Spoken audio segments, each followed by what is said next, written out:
இன்னும் சற்று நேரத்தில் தவேகாவில் இணைகிறார் முன்னாள் அமைச்சர் செங்கோட்டையன். மேலும் விவரங்களோடு இணைகிறார் செய்தியாளர் ஜெரி. வணக்கம் ஜெரி, இந்த நிகழ்வு சரியாக எப்போது நிகழ இருக்கிறது? மேலும் விவரங்கள்.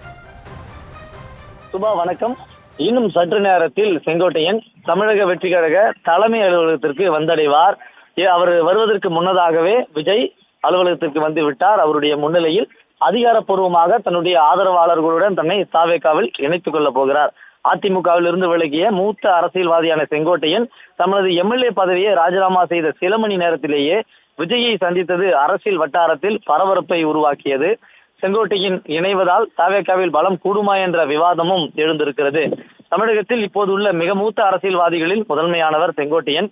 திமுகவின் பொதுச் செயலாளர் துரைமுருகன் 1971 முதல் இதுவரை 10வது முறையாக சட்டமன்ற உறுப்பினராக பதவி வகித்து மூத்த அரசியல் தலைவர்கள் முதன்மையானவராக இருக்கிறார். அவருடைய அடுத்ததாக 1977 முதல் தற்பொழுது வரை அதிமுகவில் 9 முறையாக சட்டமன்ற உறுப்பினராக இருந்த பெருமையை பெற்றிருக்கிறார் செங்கோட்டையன்.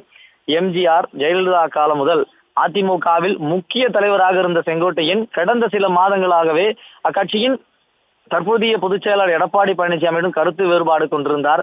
அதிமுகவில் இருந்து விலகியவர்களை ஒருங்கிணைக்க வேண்டும் என குரல் கொடுத்த செங்கோட்டையனை கட்சியிலிருந்து நீக்கி அதிரடி காட்டினார் இபிஎஸ்.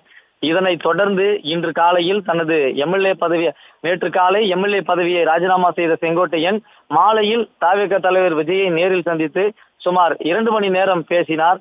இதன் காரணமாக செங்கோட்டையன் தவேகாவில் இணைவது உறுதியானது.